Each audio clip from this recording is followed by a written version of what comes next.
Alors, rebonjour, nouvelle vidéo, cette fois pas forcément un vinyle, mais un CD un petit peu atypique. Christian Vander, Chorus, à la recherche du chorus suprême. Alors, c'est aussi une trouvaille de vide-grenier, il y a quelques 2 ans, peut-être 3 ans, lors d'un vide-grenier, j'ai trouvé uniquement des CD sur un stand. Sans doute quelqu'un, une ancienne disquaire qui revendait une partie d'un stock, notamment d'Harmonia Mundi. Il y avait beaucoup de CD d'Harmonia Mundi. J'ai trouvé, je sais pas, ce jour-là, 7 ou 8 CD de jazz du label ACT, qui est un label allemand. Je pense que j'ai peut-être dû parler d'un de ces albums dans un top peut-être de celui de 2018. Euh, Ton, Ton Bruckett, un album de, de- de jazz rock progressif, assez exceptionnel. Et puis, dans le petit lot que j'ai acheté, il y avait 7 albums. Alors, Christian Vander, on est là vraiment dans de l'atypique, même au niveau de la taille de l'objet, c'est encore un truc impossible à ranger dans une étagère, tout comme Christian Vander, impossible à classer. Euh, hein, voilà, 2 CD, moins d'un euro, vu que le nombre de CD que j'ai acheté, je crois que j'en ai acheté 8 pour 5 euros. Donc autant vous dire que c'était quelque chose d'assez exceptionnel. Alors, Christian Vander, pour ceux qui connaissent le nom, c'est Magma. C'est un mélange Coltrane, Stravinsky, jazz, rock, progressif, euh,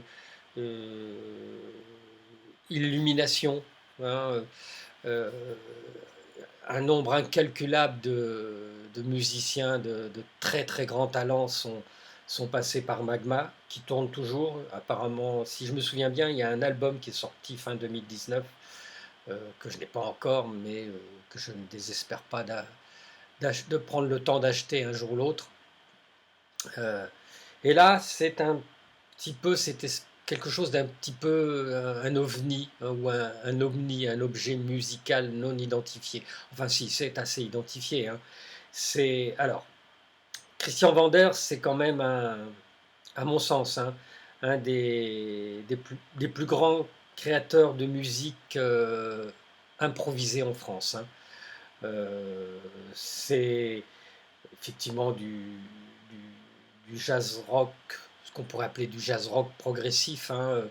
Vander n'a jamais caché son attirance pour quelqu'un comme John Coltrane, et l'improvisation, la folie d'improvisation de Coltrane. Et puis, comment dire, même la musique classique, comme Stravinsky, bon, forme de musique classique un petit peu particulière. Euh, Vander, c'est aussi un percussionniste, comment dire, exceptionnel, extraordinaire.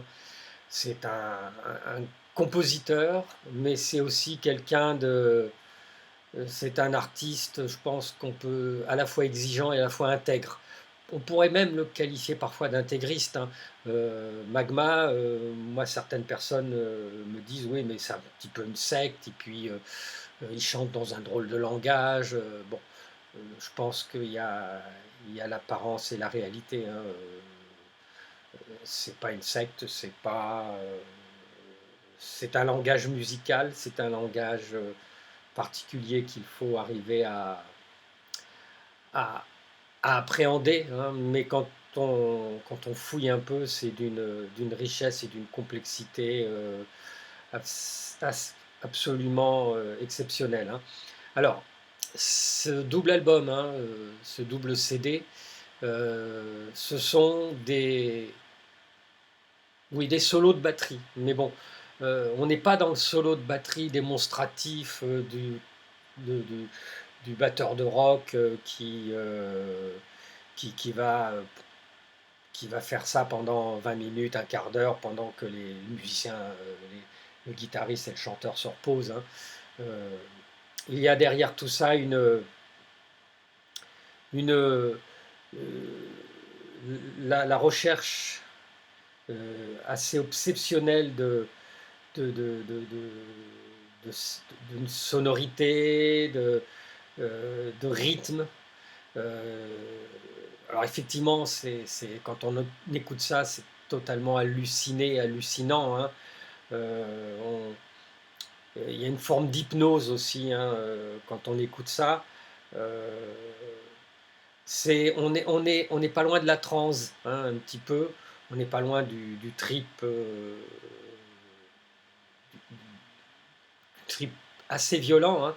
Et puis il y a à la fois de la couleur, de la finesse, et puis de l'énergie, de la puissance, hein. Et puis une précision rythmique qui à mon sens, n'a pas beaucoup d'équivalent, hein, à part chez certains batteurs de jazz, hein, mais avec peut-être chez Vendeur une exagération et quelque chose de, de- oui, d'extraterrestre, hein, on peut dire presque d'extraterrestre, hein. Là, par exemple, sur cet album, hein, chaque chorus dure entre 12, 15 ou 20 minutes, hein. Et par exemple, celui de Londres, le 17 mars 1974, hein, ça commence presque doucement avec un rythme un petit peu, j'allais dire brésilien, non, ouais, un peu de samba, quoi.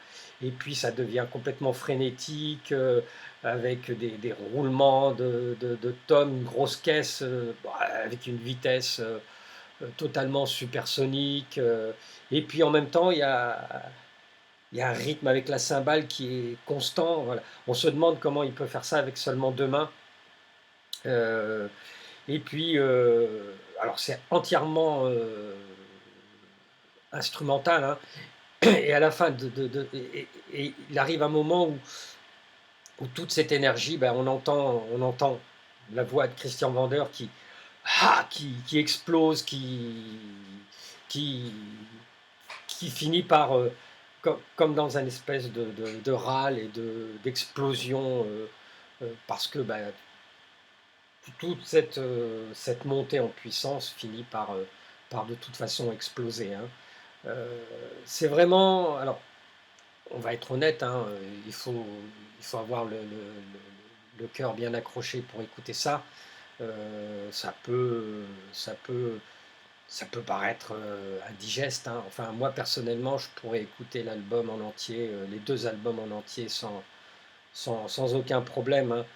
C'est peut-être effectivement difficile à assimiler. On est vraiment à la fois dans l'expérimental, mais on a quand même tout, tout ce qui fait la complexité à la fois du jazz, même du blues, du rock pour la mise en place, hein. Il y a vraiment une rigueur, une rigueur implacable, hein. Et puis il y a derrière tout ça tous les rythmes qui viennent du Brésil, de l'Afrique, des Antilles, enfin voilà. Voilà. C'est franchement, selon moi, ça a été sans doute une des plus belles trouvailles que j'ai pu faire en vide-grenier, un truc complètement improbable, complètement fou, quoi. Voilà. Alors, je vais être honnête, hein, j'écoute pas ça tous les jours, mais quand j'écoute, ben, je me laisse complètement porter par ça. Bon, voilà, je vais essayer de poster cette vidéo avec un extrait. Je suis pas sûr que ça passe, hein. Si ça passe pas, ben, vous la verrez pas. Et si ça passe, je vous souhaite une bonne écoute, une bonne découverte, et puis je vous dis à bientôt. Bye bye.